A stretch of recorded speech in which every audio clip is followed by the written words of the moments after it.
Welcome back to Real Phonies, where we take a love for movies and television and combine it with very little knowledge about movies or television. I'm your host, Christian. Join with me are my co-hosts, Joseph. Yellow. Ian. Hey, what's up, guys? Jehu. What's up? We're back again with another director showdown. This week, taking the careers of middle-aged, fat, bearded guys who, if they didn't speak, you probably wouldn't be able to tell them apart. Probably true.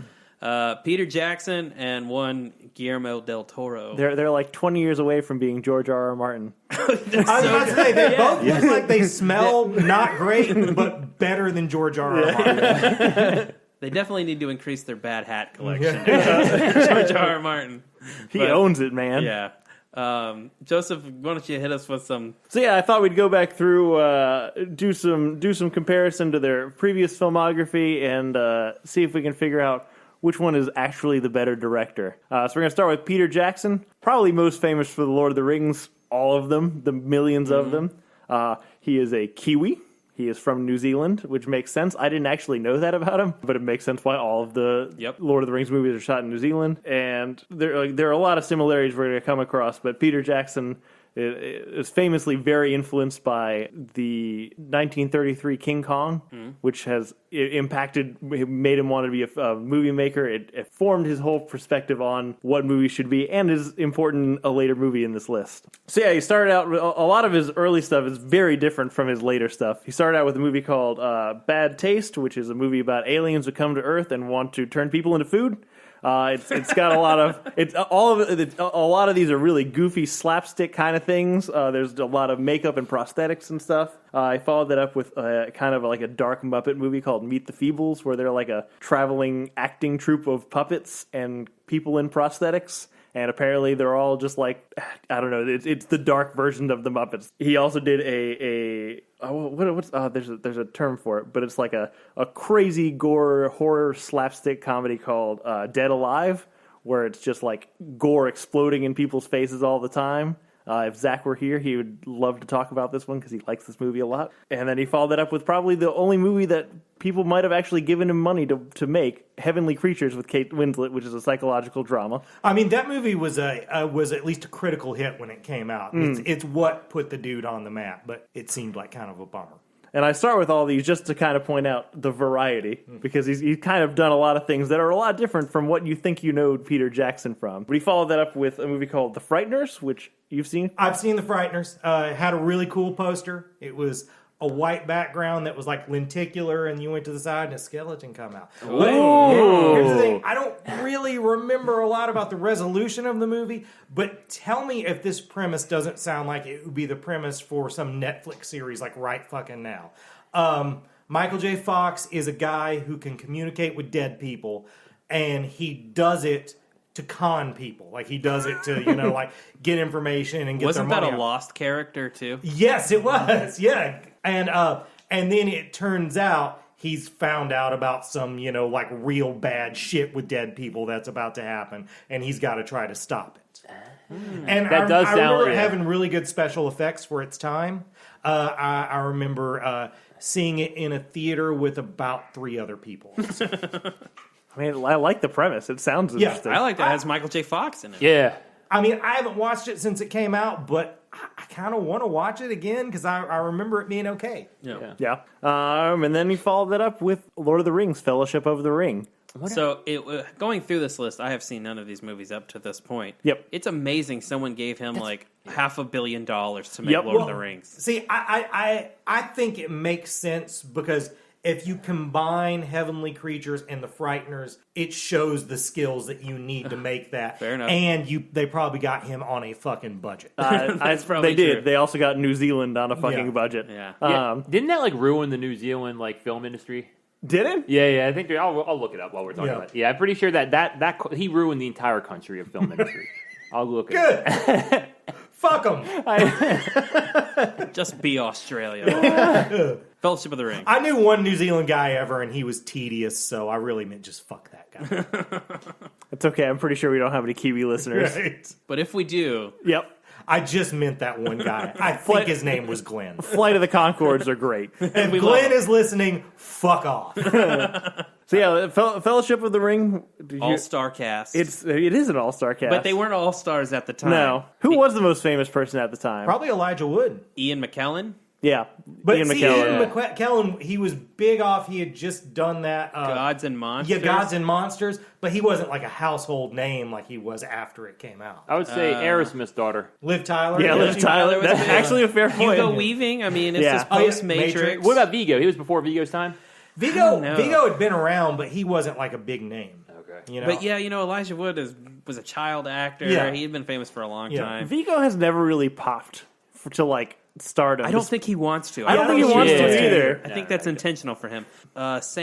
Sean, whatever. Aston? Sean Astin. Yeah, he is. Yeah. He big. was Rudy. Yeah, I mean, Yeah. So, okay, they were still pretty big people at the Yeah. time. I love Fellowship of the Ring.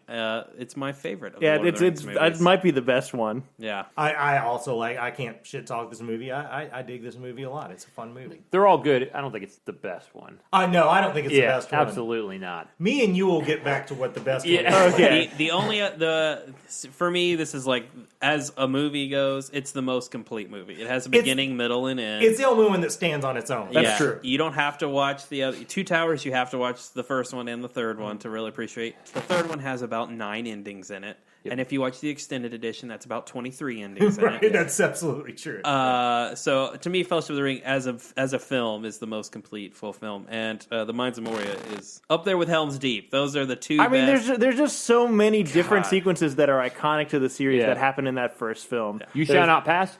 I mean, that's what Fly You Fools. Yeah. is my favorite moment of that. Everything about the Mayans, from getting into like the kind of like Fool of a joke. the kind of the slapstick of the who is that, Pippin, or is that Yeah, it's Pip. Yeah, who Yeah. knocks the thing over and the And then, Balrog. yeah, Sean Bean coming in and be like, they have a cave troll. Yeah, you got the chase when they're getting chased by the Nazgul Ring race, yeah. ring wraiths. Are you talking about when they cross the river? Yeah. The Nazgûl are what they that- fly on. The ring that race are the whole people. bit when Liv Tyler does the Yep. spiel Yeah, on the yeah. horses. And she brings the water on them.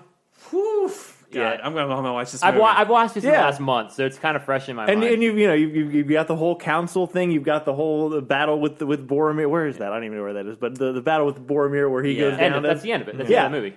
when Yeah. he fights the Urugal. Sean Bean looking at absolute coolest. That was the Absolutely. best he ever Oh looked. my He God. was always a little weirder looking, younger, and he's always a little older looking older, but right in that spot, sexy man. No, Oh yeah, talking about if you want him, come and claim him. Yeah. May be the best Yeah, line yeah. of the whole movie. no. But I would compel you to find me a cooler death scene than Boromir's death scene. Absolutely, that's what I was. Yeah. Yeah, that's probably my favorite scene in that movie. And it's just like, if for like a 30-minute character arc for Boromir, he goes from being the shittiest person in the movie to the best person in like 12 minutes, Right. and you buy it. Yep. 100%. Totally. It does a good job at like conveying the ring's powers. You know what I mean? Yeah. Yeah. I just think the action scenes are good, but like it's just I don't think it's as good as the other two because like the scale is lower. You know what I mean? It's like the stakes aren't as big at this one, That's which fair. is the first one. You know what I mean? But I'm a big Helm's Deep guy, and even so, I've watched them again recently. That Gondor fight at the end in Return of the King is better than I remember it. Like on the extended edition, at least. Like It's actually my least favorite part of the movie, so I'm excited we'll get because there. Vigo, you know, it's a lot to it. But yeah,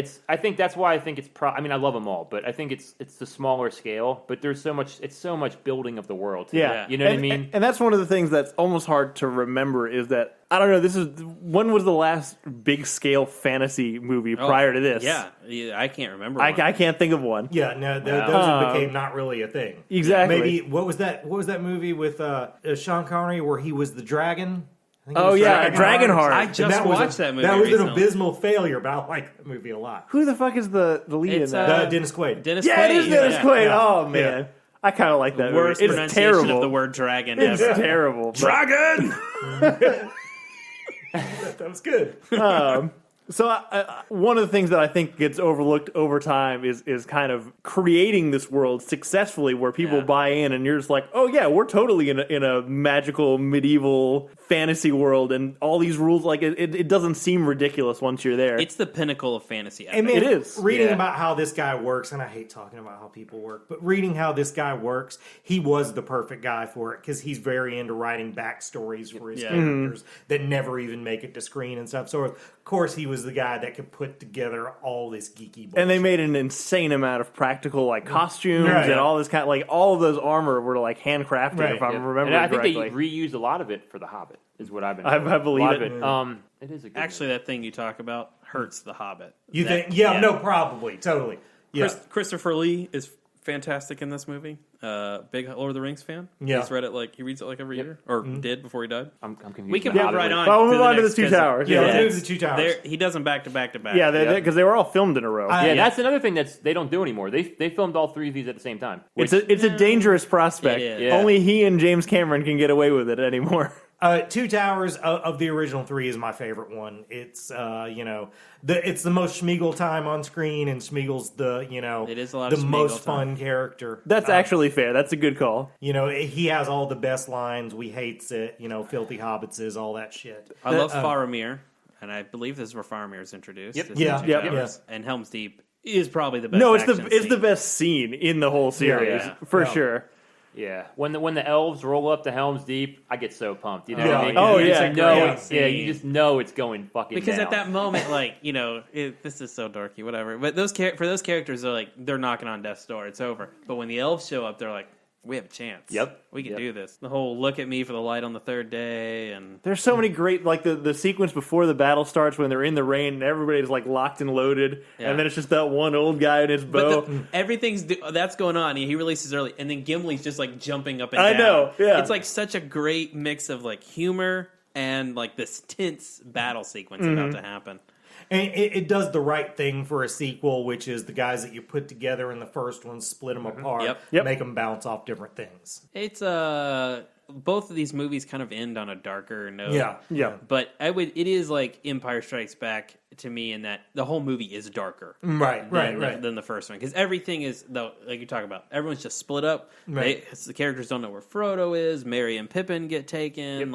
I like the ends. That's probably one of the biggest parts of number 2 that I like. Yeah. And at least I think they end too with them beating Sauron. Yeah. Sauron. Yeah. Yeah. So they win one of the wars, but yeah, I think the ends the CGI was so ahead of its time. It was. Oh, You know it's what so I mean? good. Like- No, that because that was also coming into it. This is the first time that we really used that mocap to have a live action or a live capture animated character as a main character in the movie to great effect. And this is also where one of the great actors of our time became a thing, Andy Serkis. Yep.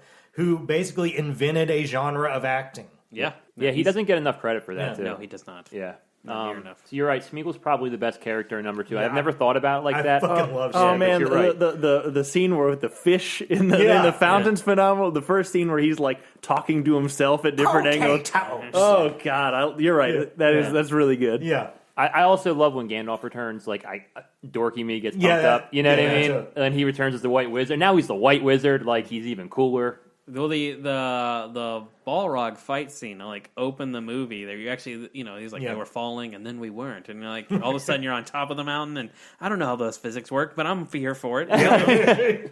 He uses the eagle. That's to escape Sauron. That's in Fellowship. Okay. He talks to the moth, and the moth gets the Great Eagle. And I've read Lord of the Rings 13 times. Right on. Yeah, I friggin' love Well, those. actually, since you're a reader, how did it? Yeah, that's a good point. Well, one of the things that I understand is that the books are fairly dense. They are. And I feel like the movie does a really good job of using the mythos and the backstory and the history of the world that's important, but also it doesn't obscure the story. It definitely trims the fat well. There are parts that it does it that are so it does two things, I think, to manage that problem. It cuts a lot of things that aren't important. Fellowship really suffers for this. There's a lot that the four hobbits do before they meet up with Aragorn that gets cut completely out of the movie Okay. before they get to the end at the Prancing Pony. Yeah.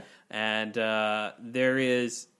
there are things that happen in the last hour or so of Two Towers and the first hour of Return of the King, specifically with Frodo and Sam, that are in the wrong order.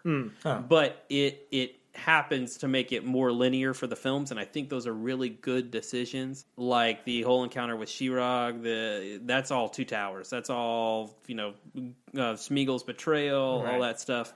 That's all Two Towers for Frodo and Sam. But they're basically minor characters, really, in Two Towers. It's really about Aragorn and Gimli. And so it does a great job of finding the right balance of what needs to be kept and what Well, doesn't. I think it's it was good for a film to wait to the next movie to do the heel turn on Schmeagol. Yeah. Because you really just introduce him in 2 hours. Right. It gives you, particularly since, in this situation, you're not starting with the Hobbit. So, yeah. But, the main thing I remember being different is that Helm's Deep isn't really a thing in the books. Yeah. It's like a very small part, which they extended to be like a huge fucking thing. Oh, so I'm guessing the bit where it's the one orc running with the torch is not in the book. So the whole thing... Because that's the coolest other fucking bit from that sequence. Everything about the Uruk-hai in the movies is like severely over-exaggerated than it is in the books. I like it. I like those decisions. Yeah. This is the one where they introduce the Nagel, You get the Nazgul in the first one, but you really, as the, like... I think is the Nazgul in the first one?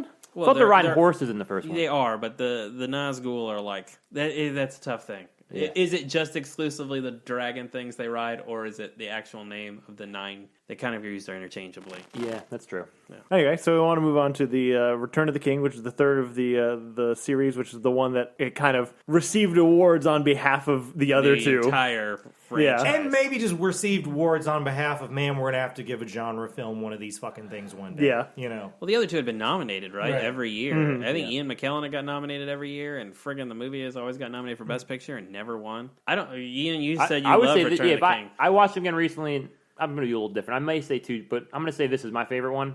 It's got a lot of cool action scenes with Frodo and the giant spider. It's definitely the most action. Yeah, I love they introduced the Witch King of Angor, who's like the head of the armies, and like I love what's the girl's name that like that whole scene. I'm not a man. The I am no man. Yeah, like that's I love a great scene. all of that. Yeah, Arwen. I think it is. Arwen. I love I love how Aragorn goes and gets the That's deserters. That's my you know what I mean? scene in the whole movie. And like in the what say you? Yeah, in the extended edition, like they bring in the pirates a lot more because in the normal one they just hop off the boat. You know what I mean? Yeah. But I really like Gondor more than I remember. Men from the west or whatever, and they take the boats. You don't see that in the regular cut. In the extended edition, they do it. Yeah, there's more to it. And then like the elephants that the people are riding, like he just threw everything in there. Yeah. It gets crazy. Yeah, it really They're does. elephants.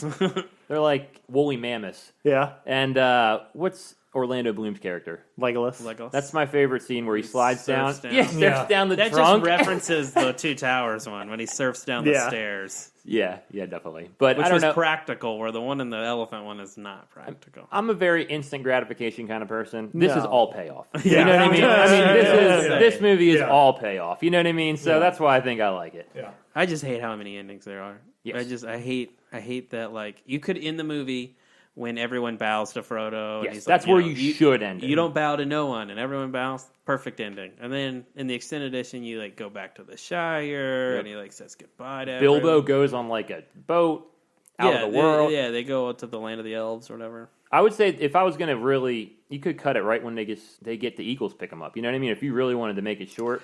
I think the Gondor goodbye is where you end the movie, but yeah, it's like I said, it's straight action. That whole movie, nonstop, wire to wire. Pippin sings in this movie. Oh yeah, He's pretty good. I see that. That's kind of one of that's the weakest part of the movie. Completely disagree. Oh no, I think that the crazy father. I love that guy. I was about to say that's the underrated part of that movie. I love that performance because he's so hateable. When he's chewing you the hate. tomatoes. Oh yes. Oh, I love that scene with Pippin singing over it. I think that's a phenomenal scene. See, to me, he's like coming across as like he's been poisoned by the ring. Yeah, But he never had the ring. I don't know. He's poisoned by power. Like the problem. Yeah, he for doesn't that want guy- Aragorn to come back and take his place. Yeah. I get that, but he's taking his son like a prick, and I didn't get where that was coming from. because Boromir was his real son. Yeah, I know. He but loved Boromir. Faramir's a piece of Boromir shit. had a much better jawline, you know. But- that's who you want your grandkids from. You're right. I think the worst. You're right. Gondor calls for aid. All the Gondor endings calls for aid. are so bad. That's the worst part of it. Yeah, look, it's just there's just too many. Each one on their own is probably fine, but You know, this gets like joking. Like he was in on it. You know what I mean? He's like, oh, I'm just gonna put another one in. Like I'm just gonna drive people crazy. Riders of Rohan are badass. Yep. Carl Urban, right? Carl Urban. Urban. Yeah. Yeah. God, there's so many famous people. Yeah, in there these are. movies. Kate Blanchett. Yep. Great films. I never understood why the King of Rohan's hair is green. Does anyone else notice that when they rewatch When it? he's sick. Nope. When he all the time. Just go back and rewatch No, it. it's I not. swear to God, I it's don't green. remember. I'm pretty sure he changes colors when Gandalf heals him. He does. Fucking watch it. Just take my word for Maybe Middle Earth had a hot topic. it. Maybe. Yeah. One thing I always confused about Lord of the Rings, maybe you read the books, Kate Blanchett's character, Yeah. how come she doesn't hang out with the other elves? Well, there are different groupings of elves. Hey, okay. So like they're really in the movies. You get 3 ones. You get like the Wood Elves, where like Legolas is from. That's like, and they're in the Hobbit more. Those are in the Hobbit. Yep. You get whatever the stupid like Forest Kingdom or whatever. The one who help out in Helm's Deep, yeah, those. and are, then Kate Blanchett's. Yeah. So well, the Elrond is the other one. So they're like 3 different kingdoms, and they all have. Do they get along and stuff in the books? Yeah, they get along fine. I mean, they're not like. Yeah, they're like separate entities. Elves are prissy fucks, you know. Yeah. That was one thing I always wondered. So yeah, I mean, we're gonna move on, but definitely Lord of the Rings is we could do a whole episode on Lord We of the Rings. spent like 20 minutes. We sort of have. well, yeah, it defines Peter Jackson's career. You know, why we talk about Peter Jackson now, and it's still kind of like the main guiding point of all of his work.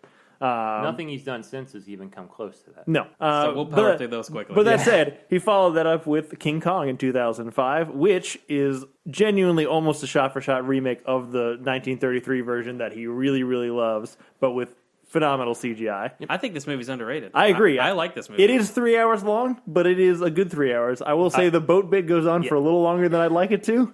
You could have just cut out half of the boat bit, and it would have been a good movie. But if you're going to try and tell me that King Kong fighting 2 T-Rexes is not the coolest fucking scene you've ever seen... Jams the jaw. Oh, yeah. You're lying to me. That part's pretty cool. It's so cool.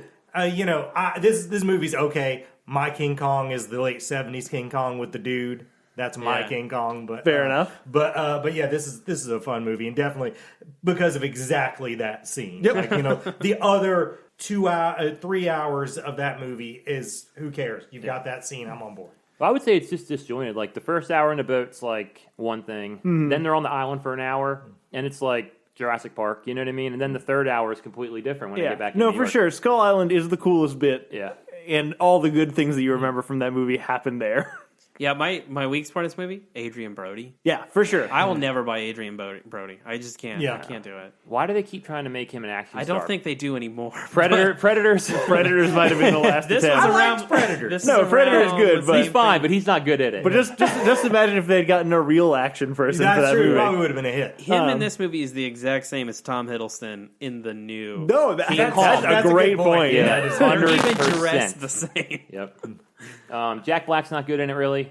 I actually like Jack I really Black. like Jack But Black in this. The only movie. ones I like Andy Serkis is great, Andy Serkis is fun, and I think Naomi He's the Watts does a chef. pretty good job. He's also King Kong. He's also King Kong, which Yeah. I think he does a phenomenal job because I had feelings about this movie when King Kong was going. So I mean, I don't know. This one had like the level of facial expression on a gorilla, on a fake gigantic gorilla, was incredible. Who else is in that movie? And anyone else that I'm missing? Famous Australian lady. people? That's all the main characters, all right. That's all I remember. Yeah. But yeah, I would say it's fine. I would say it is worse than Transformers. Oh, disagree. I'm saying it's better than I'm saying better than Transformers. Transformers. If you have 3 hours. Of the 4 of them I've seen so far, all 4 have been better than The Transformers. first 3 definitely. This one I would disagree and go no. Yeah. And you followed that up with it's an adaptation of a book, but it's kind of an odd choice comparatively. I guess Lord of the Rings is also an adaptation of a book, if you want to be technical about it. The Lovely Bones, which is... What exactly is it, Christian? It is a murder mystery, sort of. The Lovely Bones is based on a book about a girl who gets kidnapped, raped, and murdered by her next-door neighbor who builds dollhouses. That should have been your first indicator. He has like a hole in his backyard, and he's like, come check this out. I built this. And she dies. Stanley Tucci plays the murderer in it. She dies. She goes to heaven. She meets other victims of his crimes. And she basically watches as her family obsesses over and tries to figure out who the killer is. Mark Wahlberg is in this movie. Saoirse Ronan is in this movie. I have read the book. The movie is pretty good. And I think if I remember correctly, the movie got some like award love. The book is awful, but not that it's terrible writing. The movie like kind of like glances over the harder subjects. Right. The book goes deep.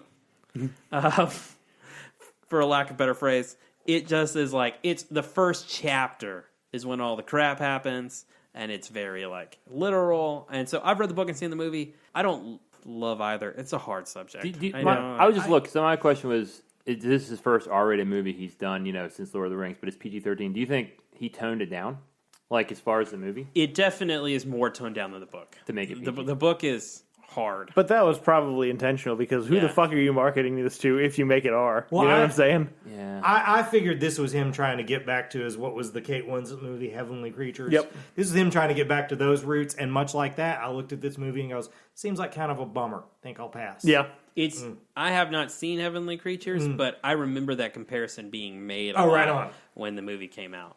I saw it because I had read the book. Right on. The only thing I know a story about this one that Peter Jackson originally cast Ryan Gosling in this role.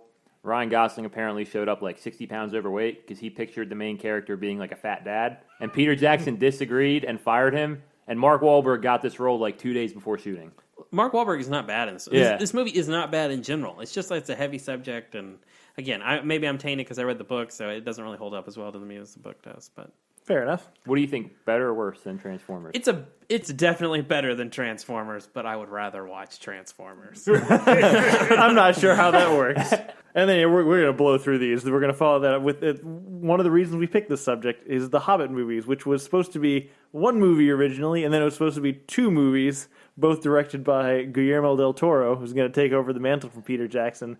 And then he dropped out, as he does with most things. And then Peter Jackson came back and turned it into three movies. Yes. Did we need three? Did we even need one, maybe? But it's fine. I think we needed one. I think we Did two. Topher Grace do that cut yet? Where he was going to do? Well, he made it for himself, but he hasn't shared it with anyone. He needs to share He it. 'Cause does. I want a cut bet of it's this better. movie that's just the book. Yeah. It's Yeah. just because the shit that's just the book, the battle, battle of the riddles, the confrontation with Smaug, that shit's fucking great. Yeah. Yeah. It's all the extra shit he's added. That's Yep. like, what He the- went what's that way mean? too far into what you were talking about Yeah. and coming up with the extra stuff. And My hot take, I've said this on the podcast before, Desolation of Smaug is the best of the 6 movies individually. I still say that. I agree with Ian And on it this. has the best he said the action best scene. of the 6 movies. I am saying Yeah. the best of the you 6 are movies. fucking crazy. 100%. I enjoy It has watching it the most. The Smaug action scenes with Thorin running through the mine and they're doing the goal, like that is the best action scene. Here's the out thing. of any of them, I would Here's say. the one thing The hate Hobbit that has scene. that The Lord of the Rings does not. Singing a likable dwarves. lead. Yep. Elijah Wood is kind of off-putting. Yeah. I don't think But isn't he's that not kind of supposed the to point be. of Yeah. Frodo? Like But- you're watching him be corrupted by the ring as the movie goes But on. I mean, just as a person, Elijah Wood is kind of off-putting. I mean, I like Martin Freeman more than Elijah Wood. Yeah. I Yeah. agree with you there. He's got more of the Hobbit charm. Yeah. Oh, people have been trying to cast that guy as Bilbo Baggins since Yeah. The Office UK first came out. Right. Like, he was the perfect choice. When he made Hitchhiker's Guide to the Galaxy, it's because he's frickin' Bilbo Baggins. Yeah. Here's why I can't be okay with Desolation of Smaug as the answer to being the best of the 6 movies, and it goes with what you're talking about. Freaking dwarf elf love with a made-up elf character that is Kate from Lost. Oh, Yep. yeah. That part All is of that not good. is awful. I definitely think these movies would be 100% better as if you cut Legolas and Adding Kay Legolas out. into these movies. Legolas does not need to, just because his dad is in there, Right. does not need to be he's in there. Cut those two characters out, every scene that has anything to do with them, and these movies are like 70% better. I will say a big problem a lot of these movies had, and I think it struggles coming after Lord of the Rings, is if you read The Hobbit is a kid's book. Like Right. the singing dwarf part and all that, Right. that is straight out of the book. Right. So it's much more lighthearted, it's at a much smaller Yep. scale. Right. And so when people saw it after watching Lord of the Rings, it's way too happy and goofy and Right. zany. And that's true to The Hobbit. But the problem is when he strays, for me, is when he strays away from that. And when he tries a little too hard to connect it in with the Lord of the with Rings. Lord of the Yeah. Rings, 'Cause he with makes shit this- that wasn't already there. He makes it seem like Lord of the Rings is happening tomorrow at the end of Right. that movie. Yeah. Yeah. And it doesn't. Well, yeah, it's 50 years. But though he added a whole section with Kate Blanchett, Ian McKellen, and Rohan guy where they go to Dugaldor, which is like, and they're fighting the necromancer. yeah, who's Sauron, like the one, the Yeah. evil guy, and it's like it doesn't fit properly. That's saying why I agree with Ian is Because you're wrong. is weirdly an opposite reason of how Ian's brain works. For me, the most important viewing of any movie is the first time you watch it. However you feel that first time is usually the correct feeling. Then Ian would love every movie. I know, that's what I'm saying. Ian, That's very true. I think Ian does actually love every movie. He just ruins them for himself. But this one, I just had the most fun watching it while I was watching it. It's probably the most action-packed of movies that are wall-to-wall action-packed. And the battle with Schmog is great. Its biggest flaw to me is that they should have just ended Schmog in this. It shouldn't have carried on to like the first 7 minutes of the next movie. It's Also, very anticlimactic. Yeah. I will say, up until Beauty and the Beast, I was anti Luke Evans. Yeah. So his Gaston is perfect. Yeah. However, he's not good in this role in this movie. He's fine. I like Lake Town. I'm fine with that. I did always think this was my thing is Luke Evans to me for a long time was discount Orlando Bloom when Orlando Bloom was still riding high. Yeah. Right. No, they look very similar. And so this movie was the first time they've been in a movie together, and it was just weird because it's discount Orlando Bloom and Orlando Bloom in the same movie. Yeah. He's no longer discount Orlando Bloom. They've got full price and Orlando. I know, that's what I'm saying. The only other thing I like is you guys remember this the river point, scene. Luke Evans has. That's kind what of I'm become saying. The river scene is the only other part that I want to mention on too. It's- which is so good. So Is that good. the second one? Yes, it Yes, is. they Shit, escape from the barrels. wood elves. It's like a Yeah. slow motion The barrels. scene. Yeah, it's, Anything entertaining happens in the second one. Yep. I will say the second one also breaks Lord of the Rings because it's also the first one that shows us that there are black people on Middle Earth. There's some black extras in the river town. Right. And I'm just like, where have they been? Right. Yeah. Yep. The first one, the only thing I remember is they sing a song that I liked. Right. All the dwarfs. Uh-huh. But other than that, it's very What do forgettable. you remember about the third one? That it starts with Smog, which is the stupidest Yeah, right. decision, and then that whole battle scene with the white. It's just not good. The fifth, that's the worst one. Yeah. He just that's the took worst. I feel like the Book of the Hobbit probably does have a problem with the Battle of the Five Armies, that it just feels kind of unexpected and it just kind of happens, and so Right. he sprinkles in these things through the first two, but it's just not necessary. He also knew he was never going to get to make what's the book that's all the backstory. The Silmarillion. That's why all that crap happens with Gandalf. Yeah. He knew he was never going to make that movie, so he's like, I want to include this shit. Yep. Well, Just make The Hobbit. I also think that my least favorite part of the third one is where they try to top that Legolas scene they've already topped, where he's running across the ice that's breaking upwards. Yep. I usually do not care about realism in movies. I don't give a shit, but I mean, physics do not work like that. Yep. Also, I like Thorin, and like in the third one, he's poisoned by the heart of the mountain. And I he's just- hate him so much He's in that an movie. asshole that Yeah. whole movie. He's kind of an asshole in the other ones, but yes, it's like intensified. Yep. Yeah. Second one, he's a good guy. Sort of. So yeah, Peter Jackson.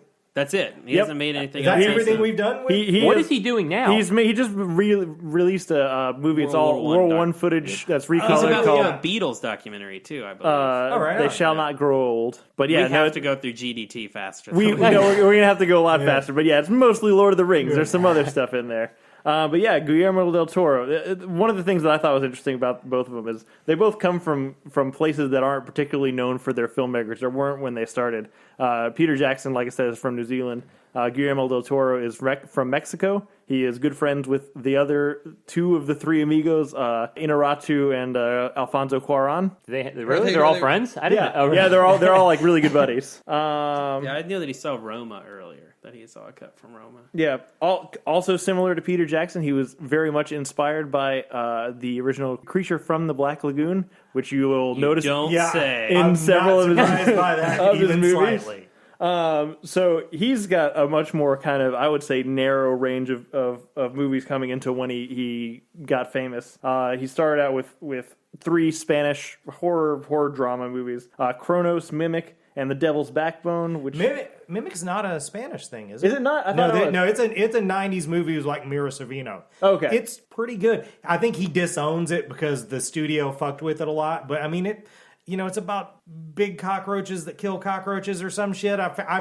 I remember I didn't like. I mean, I remember I liked it, but I didn't like. I felt like there was bugs crawling on it. Yeah, I think that's the intent. And it was right at the height of when Mira Sorvino was like an it girl and stuff. So Yeah. I liked it. So I'm not really sure what got him the job for Blade 2, but he followed that up with Blade 2. Wasn't Devil's Backbone before? Yeah, Blade it 2? was. That's what got him the job. Have you seen Devil's I've Backbone? not seen Devil's Okay. Backbone, but I remember it being a big deal. Okay. Blade 2, which is literally one of the earliest comic book movies that's reflective of how they are now. I think, you know what I mean? It's Yeah. got like, it's much more comic. You got the vampire, like, bounty hunters kind of thing. And I just think it's the first one's lighter in the comic book tone. It's more of like Blade's a vampire. It's like Matrix vampires. Yep. Yeah. It's a perfectly okay movie, but it's remembered a lot better than it is. Blade 2 is actually a good fucking movie. Yeah, I like Blade 2. Yeah. It's fun. I actually don't go back and watch Blade 1. I consider that to be The first one. the only Blade. Yeah, movie. the other I'm two on are board with awful. that, too. The other two are awful. But if there's something Guillermo is known for, it's kind of his monsters in movies. He's very much into these creepy. He has a style. He has a style, but it's kind of like this physical deformed monster thing. It seems to be a theme in They a lot all of look his- like the Do creature you know what from the I Black just Lagoon. realized? What's that? I totally credited Peter Jackson something that's Guillermo's thing. Okay, well we'll get to it. The backstory thing is Guillermo's thing.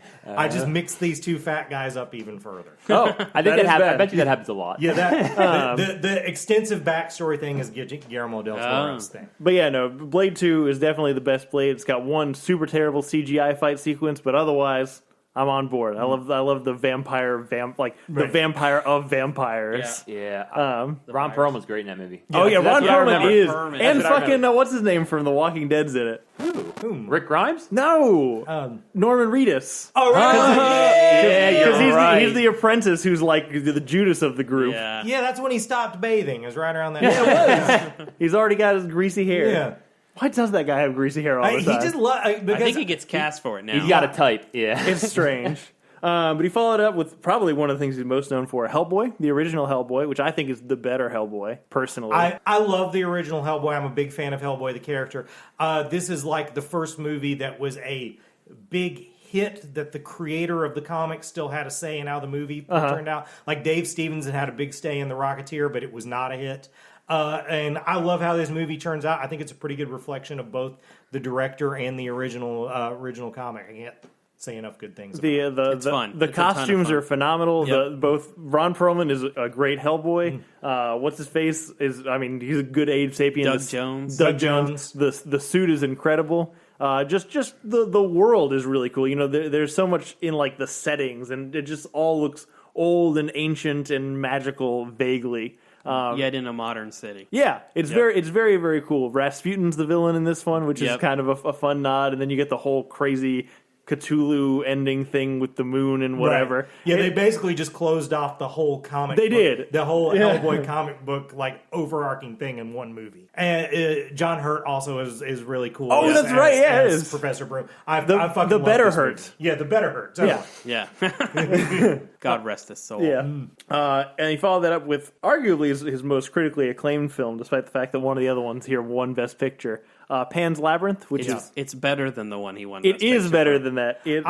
Go ahead. Funny story. I'd never watched it till last night. Oh, really? Are you one of- serious? yeah, it's one of Sarah's like movies. It's one of her top movies, Yeah. and I had never watched it for whatever reason. But it's fucking I great. still haven't. So Well, no, it's worth watching. Well, hey, Yeah. since you just watched it, tell us what you give us a little bit more background on it. What's it about? Well, it's funny. It probably should have been on our last episode with mismarketed movies. Sure. Because a lot of people thought it was just like a little girl fantasy movie. Yeah. Because a lot of the ad marketing didn't really play up the fact that it's a really fucking violent war movie. yeah, because Yes. someone who doesn't seen it, I thought it was Narnia. Yeah. Oh, yeah. Yeah. No, It's a war movie. Though, to be fair, I feel like that is kind of what, like, I don't know, that's kind of what he wants you to think it is. It's like Narnia meets the worst of real life. Yeah. Like it's so it's Well, that's- one part of that's it's kind of the so point of the dark movie. and gory, and the other part of it is like this fantasy thing. Okay. And it has that old Chekhov quote: "If you introduce a small apron knife in the first act, you've got to do something fucking horrible with it in the third act." So, but yeah, it's a great fucking movie. It's a great movie. It Doug is. Jones again. Doug Jones, Incredible awesome. in this movie. Does dual roles in this. He's the fawn, and he's if you know one of Guillermo's fucking creatures, it's the eyeball hand guy, and Yeah. he's that guy too. Yeah, the not only just the creatures, but all the settings that they're in. Always, they just feel real and not like they feel real but otherworldly. His commitment to practical effects is definitely inspiring. I wish more people did it. Definitely. And Doug Jones is like his De Niro to Scorsese. Yeah. Like, It is. He's in everything. Yeah. Which is weird because you'll never see his actual And face. he never talks. Yeah. He's like he's like his Andy Serkis. I listened to an interview with him recently, and he just wants to do Hallmark movies. Like, he really likes Hallmark movies, but he gets cast in these all the time because he's really tall and really lanky. thin. Yeah. It's always funny to me that you never hear Doug Jones's voice. Like, there's always someone else who reads the lines. Like, it's Frasier's brother. Right. Yeah. It's Abe Sapien. I mean, it's fair. It's a good voice Yeah. for Abe Right. Sapien. So that followed up with another Abe Sapien movie, Hellboy 2: The Golden Army, which I don't really know where is this an invented This story? one is all Guillermo. This Okay. is just Guillermo put Hellboy into one of his world, because it looks like almost an extension of the Pan Labyrinth thing. It does. Except for not Yeah. horrible. You know, I like this one a lot. I really wish they would have got to do a third one, because I feel like I know where the third one was going, and it probably would have been cool. But it's hard for me to say which one of the two is my favorite, because I love both. Yeah, so guys, what's remembered better? Is there one or the The other? first one is what I was going to say, tag along what he said. I really like this movie. I think it gets a bad rap because people love the first one Right. so much. Okay. That they were talking about the first one so great that it feels like it kind of disrespect the second one. But I think the second one is a worthy sequel. It has characters I like. I think the bad guy is cool. Yeah. Yeah, the bad guy's very cool. Elves are evil. He's a bad guy that you can kind of get on board with his Yeah. shtick. Here's what went People wrong are with bad. that movie. A month and a half before it, Iron Man, 2 weeks before it, the Hulk, the week after the Dark Knight. Yeah. Where was the room for this movie? You know Yeah. what I'm saying? Killed. Yep. The robot gold army guys. Yeah. are They cool looking. totally look cool. They still look cool. I watched it again recently. I just don't. My problem with it, I just don't think the story structure is tight enough. I just don't feel like there's enough of like a beginning, middle, end, the normal arcs and stuff. I don't love when they fight the giant plant monster. Yeah, That part is kind of strange. but they lost the dweeby government kid from the first one, Yes. which is a big plus because he Yeah. was the worst part He of was the very first annoying. Hellboy. The guy does cool stuff with the bow staff. I remember that. Yeah, All over the place. he's been practicing that for his whole life. He finally got the role of his dreams. I know.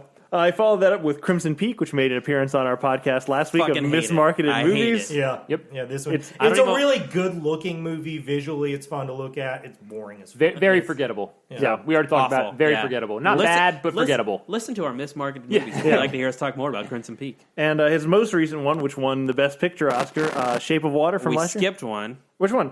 Pacific Rim. Holy shit! Oh, I did shit, skip yeah, the Pacific whole Rim. thing. What That's like the only, fuck that's like the showed up only today? Del Toro one I've seen. I'm so sorry. You're right. I skipped Pacific Rim. Which is mind-boggling to me. You love it so much because you shit-talk anime all day. I know. And that's like the most live-action anime. It is. I know. See what now? If I was But see, now, he likes the shallow end anime. I bet you like Voltron and Robotech. And I've never shit. seen any of it. Really? Definitely what it's inspired so if I was by. going to watch an anime like Pacific Rim, what's the closest thing? What he just Voltron, said. Voltron? Robotech. Yeah. Okay, Gundam I'll Wing? give it a shot. Like I just get turned off the cartoons. I don't even give them a chance.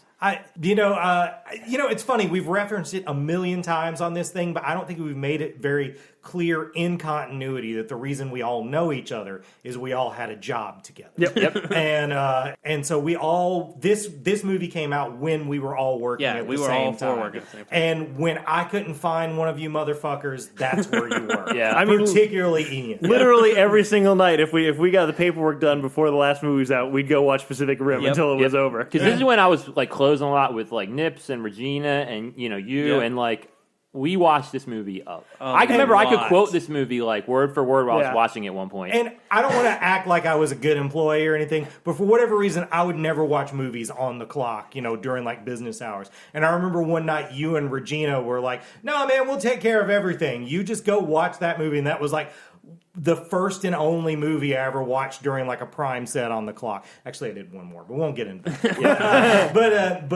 It's a fun movie. I love it. It's a blast. It's But super I'll never rewatchable. love it as much as Ian. yeah, it's such his attempt at a big blockbuster summer action, you know what I Yep. mean? And it's definitely live action anime. That's like the best way you could describe Just it. imagine if they had a better actor than Charlie Hunnam in the Yeah. lead. God, it would have been better. It could have been the best Why picture wasn't winner. Idris Elba the main character know. of this I know. movie? Oh god, Idris Elba's so good in this movie. Here's my best explanation of Ian's relationship with this movie. At one point, Sexual. he was talking about watching it like every fucking day on Blu-ray, and I was like, "Yeah, I never got that on Blu-ray. I probably should." And he was like, "Oh, I'll just give you one of my copies." Yeah. I had like 10 of them. Yeah. Because I worked at an area where I could buy them for $1. I remember. Yeah. That movie's like it's so cheesy, but it's like the best cheese. You know what I mean? Like, and if you guys, the one thing I would recommend out of that movie is we already talked about it once. Idris Elba speech. Yeah. Just Google Pacific Rim Idris Elba speech. It's amazing. That movie is at about 65, 70 at that point, and then you get to that and it's on fucking 90. Yep. Yeah. You know, it's on it's on 110. Hold on. No, the best act. The sword. Oh yeah, The sword is like the sword does come before that. That's true. The sword's the fucking sword is so cool.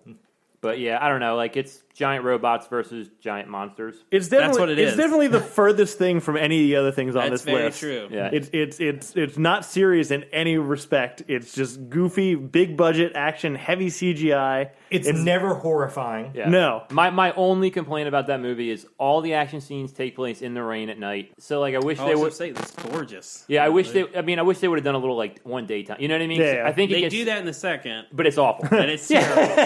I mean, I think it was practical. I think it was, the budget we have for CGI. It's going to look better if it's obscured. Yeah. That's true. Um, Shape of Water. And that brings us to Shape of Water. Guillermo del Toro finally realizing his dream of remaking The Creature from the Black Lagoon. It's about a... What era is this? Is it the 50s? I would say 19... No. Isn't it Cold War? No. It's Cold War because 80s. there's one... No, it's not. It's during JFK's presidency. The movie takes place during the week of the Cuban Missile Crisis. Yeah, you're right. Oh, yeah, that's right. Yeah, you're So right. he's listening to the radio during JFK's speech about it. It's about a woman who works at a secret government facility and a mute woman who works in a secret government facility who falls in love with a fish man. And that's mostly the movie. And is remarkably similar to Abe Sapien. They even enjoy the same snacks. They even enjoy the same skinny person inside the suit. Kind of reminds me of Beauty and the Beast. It is It is. 100% his Beauty and the Beast it's movie. Beauty and the Beast. He wanted to make Beauty and the Beast before this came out with Emma Watson. That fell through. She ended up still making Beauty and the Beast, and he ended up still making Beauty and the Beast. This movie's fine. She is phenomenal. She is phenomenal. in She this. should have won that year for See, this. I love this movie. I think it's a great looking movie, and that The aesthetic is very And cool. it feels very much like an older movie that it is. Yeah, Like it is. it's with good cameras now and like modern cinematic techniques, but I just feel like the way that it's structured, the feel is very old. And Michael Shannon plays the only character Michael Shannon plays, but this is the best version of it. I That's would probably agree with true. that. Crazy person, Michael Shannon. Yeah. My problem with this movie is I sometimes think it doesn't know what it wants to be. I mean, we do an episode on it, so if you want to go way back and listen to this, then hear us riff on it then. But this movie has like 20 minutes that are just like a love letter to classic Hollywood, in Right, it, right. including a very strange dance number. Yep. I love the fucking dance number. You would. Yeah. I hate it. Considering I usually hate shit like dance numbers, that's a pretty big undertaking. I for feel me. like if you're gonna do a dance number with a dude in a fishman suit, go all the way. And I don't feel like it goes quite there. If it was like supposed to be super bizarre and weird and different, great. But again, I feel like it's supposed to be more of his version of La La Land than Sure. that. But I don't know. Did we mention that it won Oscar Best Picture? Yeah, he one did. Best It won Picture. Best Picture. I'm looking right now. Is that an upset, or do we think that was the right play? I mean, there wasn't a lot of stuff that was It wasn't nominated that was great. great. I think it was the right pick. Yeah, but yeah, that brings us up to date. He is in talks, I guess, to make a Pinocchio movie. That was listed on his IMDb page. I don't know if that's still true or But not. I would fucking dig it if he did. He's been in talks to make a ton of things. Yes, so true. He That- always in talks to make about 70 things, and then he makes one thing. Correct. Yes. That is most of the other thing that he's famous for. Is He's dropping also- out of projects that people are excited for him to work producing that, or I think he's behind that. Are You Afraid of the Dark thing that dropped? Yeah. Scary Yeah. stories. Yeah. on. To tell in the dark. Yeah. But yeah, so that brings us up to the filmographies of both. So now that we've gone all the way through, who do we think is the better director? Well, I didn't see the gap, but I definitely Peter Jackson for me. I've seen way more of his movies, and I like them more. It's actually really difficult for me to say because I love the 3 Lord of the Rings movies, and I really like King Kong, but I think I'm going to go Guillermo del Toro. Yeah, It's funny because I feel like Guillermo del Toro is more of the prestige choice. Don't get me wrong, the guy is also like he's a beautiful cinema maker. He makes great movies. But I feel like Peter Jackson gets underrated for all the things that he did successfully and made it commercially successful that a lot of people can watch it and enjoy it. I don't know. I'm going to go Peter Jackson on this one. I'm going Guillermo, definitely. Shit. I've seen more of his movies on the list. Yeah. Again, visually, he does cooler stuff, I think. And, I'm more of a visual person when it comes to movies. Also, I remembered halfway through the movie, one of the things I thought I liked about Peter Jackson, I actually liked about Guillermo del Toro. So I think I'm going with him. I think I like... Really, I haven't done a lot of Peter Jackson outside of Lord of the Rings, so maybe I just really like Lord of the Rings. But Lord of the Rings is most of his career. Yeah. It's a And majority. he did those really well. Guillermo del Toro is definitely more versatile. Because whenever we're going through this, Peter No, Jackson I spent a dis- lot of I time in Middle Earth. disagree. I disagree. Peter Jackson's much more... Guillermo del Toro I has think a he's- niche, and he Yeah. nails that. But like the Lovely Bones and Lord of the Rings could not be more different. Yeah. And King Kong, I mean, it's pretty different as well. 6 movies in Middle Earth is what I meant by that. Yeah, that's fair. No, that's a fair critique. But yeah, no. Guillermo del Toro did he's done 2 comic book movies. He's done Blade, he's done 3 Yeah. comic book Yeah. movies. But Blade is a monster movie inside a comic universe. Instead I mean, of love so movie. is Hellboy, but Yeah, well, that's what I'm saying. Yeah. That you say it. I mean, I agree. He's one theme. He's really good at that one Yep. thing. Yep. Well, split down the middle. How does that sell? I will the say show this. off? I will say this to Peter Jackson's defense. I think he's a better version of James Cameron, which is I'm going to invent a bunch of shit and I'm going to make one movie 9 times. And what is it? WETA, WETA, whatever it's called. He created a special effects studio to make Lord of the Rings that now makes everything. Right. Yep.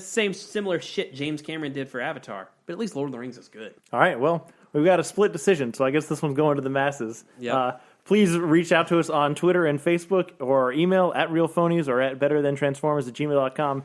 Let us know who you think is the better director and why. I'd love to know, honestly. Well, I mean, before we move on, which one of them do you think has the better beard? Oh, I'm going Peter Jackson. Peter Jackson, totally. Guillermo's is off-putting. Yeah. Yeah, I don't like It's it. a little doesn't- wispy. Yeah, it doesn't look like... It looks like a cloud around his face. does, more than yeah. an actual Yeah, beard. 100%. Yeah. So yeah, in the Both better than Transformers. definitely both yeah, directors 100%. better than Transformers. Otherwise, well, I guess we could do bad directors one time. That might be fun. That would be fun. But yeah, what have we been watching, guys? I've been trying to get back into doing some TV shows because I haven't watched TV in so long. I did Fargo season 3. I've done 4 episodes. Not as good as season 1 and season 2. It's very samey as season 1 especially. I'm about to try to start watching the 3rd season. I love the first 2 yeah, seasons. I mean, it's still better than anything else on Right. TV. Ewan McGregor is great as Right. both roles. And then David Lumen, I don't know his name from Harry Potter, is the villain. And he's awesome. He's so creepy. So I would recommend it. But like I said, season 1 and season 2 are way better. If you haven't seen those, start there. Yeah. And I've been playing Resident Evil 2 on Xbox One, the remake. Scary as shit. It's back to basic zombies, your granddaddy zombies, slow moving. So I'm like halfway through that. That's kind of been it. Cool. I heard that game sold as many copies in 1 week in the re-release as the original did its entire. That's crazy. no yeah. shit. It's Because every fucking human on Earth had that game when it came. And it's great. It's the best way to do a remake in that, it feels like a retro 90s game, but only in the best parts. Yeah. And the graphics are fucking incredible. It's rumor the best is graphics I've ever seen. They'll do Nemesis if it does well, which I would be great. love to. What systems, as someone who owns no systems, does it? Xbox, Xbox One and PS4. Right on. So Critical Role, of course. Yep. I started reading First Man because I realized as much as I like the movies, I've read very few books about space exploration. So I'm reading the book about Neil Armstrong. And I watched some things. I rewatched Incredibles 2. Fun movie. Good times. I still have my issues with it. It's just, the plot is just so similar to the first film. And then I watched a couple things with my wife this week that The Edge of 17 is Haley Steinfeld and Woody Harrelson. Woody Harrelson That's is really good. hilarious in it. Haley Steinfeld's pretty good. If I had one complaint, it's the same plot of all of those. Yeah, it's a movies. coming of age, but Yeah. to me that one felt a little bit more heartfelt than some other ones. Yeah, it connected better. It's good, Yeah. It's got. They're both very funny. Woody Harrelson is great. He's so funny. And then again, Haley Steinfeld. I watched Pitch Perfect 3. Good for you. I like the first one. The second one is fine. The third one is atrocious. It is one of the worst movies I've ever seen. But it is what it is. Haley Steinfeld's True Grit, right? Yes. Okay. I have also been watching my Critical Role. I'm very close to the end, but I got slowed down because my wife got me a PS4 and the new Spider-Man game, which wife. I've been playing quite a lot. I like it. I kind of don't love the movement mechanics just because they feel too easy. I would like a little bit more challenge, so I feel like I'm accomplishing something. But I feel like I can just hold one button and I'm doing fucking everything through the city. My favorite thing about that game was swinging through New York. Yeah, I mean it's still fun. It's beautiful. So satisfying. It's fun. I watched the first episode of the new season of Crashing, Pete Holmes' show, which is 30 minutes on HBO. The first season's really good. It's got a bunch of famous comedians, and they all do like different stand-up bits throughout it. And it's funny. But Pete Holmes' character is just getting more and more insufferable, and I'm having a harder time with it. I feel that way about Pete Holmes. No, that's fair. Oh man, this is funny because halfway through you saying this, I was going to say, Nips, you remind me of Pete Holmes. That's fine. So I also get more insufferable. I also feel like I'm unlikable. And I watched the Reign of the Superman movie, which just came out a week or two ago. I got it. I haven't got to watch it yet. It is crowded. Right. I really liked the Death of Superman one they just did. It was the best one they had done in years. Yeah, because it really focused on like the personal drama, and then the Superman stuff was kind of second. And this one it's just there's too many things going on. There's not enough for there to be like a satisfying conclusion. It was fine. It was entertaining, but I didn't love it. Well, those DC direct-to-videos have always been up and down. But since Flashpoint, it's just been all down. Yeah. So, my buddy Sam McLean had said that Death of Superman was good. It's really good. That up, and I liked it a lot, but I haven't got to watch this. That's like my favorite comic story, so maybe I need to check that out. It's a more concise version of that, definitely. Yeah. This is going to be pretty easy, have watched nothing. Cool. I had a bunch of homework I needed to do for a band event that then fell through, so I basically that's the worst. Yeah, it fucking sucks. I was getting up at 4 a.m. and working on this shit till I left for work every day, and now it's like having currency in a country that doesn't exist. I've been there. It's the worst. So I've got nothing. So I guess I will recommend showing a little bit of how the sausage is made. There's a part of this podcast earlier that's going to be edited out. But there's a zombie movie from like 20 years ago called Cemetery Man. I would recommend that. I thought one of the Peter Jackson movies was it, and it wasn't. It's not. Cemetery Man is a pretty good movie. So there you go. Well, excellent. Well, thanks everybody for listening. Before we move on, I wanted to shout out to, after our mismarketed movies episode last week, we got a couple of responses of some ones that we did not mention. The first being Frozen, which the trailer for Frozen, if you don't remember, was just Olaf and Sven just fighting over a carrot on a frozen lake, and has nothing to do with any of the rest of the movie, and is not in the movie. They're the most adorable characters. But I mean, if you're going to call that miss, then you'd also have to say that Ice Age was, because Ice Age pulled that same fucking trick. I did watch Ice Age this week, and that animation has not aged well. No. One of the better ones. Thanks, Chris, for this. I can't believe we skipped it. Sucker Punch. Oh, you mean it was advertised like it was going to be awesome and then turned out to be total shit? Correct. Or that it was advertised that it was going to be a movie and then wasn't a movie. Correct. Oscar Isaac's is good in that movie. Yeah. I was thinking it was going to be like a Requiem for a Dream. And anything but. They show you all these insane action things, and you're just like, how does this make sense? It doesn't. That's how it is. The problem is it doesn't make sense. Yeah, I would love to play the video game in between those cutscenes, but it doesn't exist. Yeah. So thanks to Chris and Ashley for sending those in. If you want to reach us for your opinions on Peter Jackson, Guillermo del Toro, who's the better director, you can reach us at betterthantransformers@gmail.com. You can also follow us on Facebook and Twitter at Real Phonies. What's on the schedule for next week? I have to look it up, and I can't. Something's going on next week. Thank you to Zach Evans for art and Brian Velasquez for our theme, and we'll see you guys next week.